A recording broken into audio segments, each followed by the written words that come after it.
Hi, I'm Caesar with Royal Flowers, and today we're going to be demonstrating to you one of the advantages of our new SB6 boxes. Right here we got a box of freedom.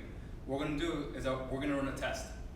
We are going to drop this box on its side to make sure and to show you that the bunches don't move inside the box even after it's dropped.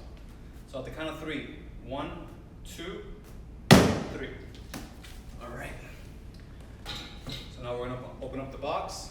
We've got a little knife, and we're going to cut each strap and remove the lid.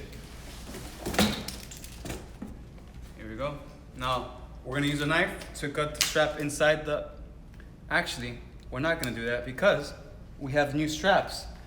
What we're actually going to do is just give this a nice little tug, and as you can see, magic.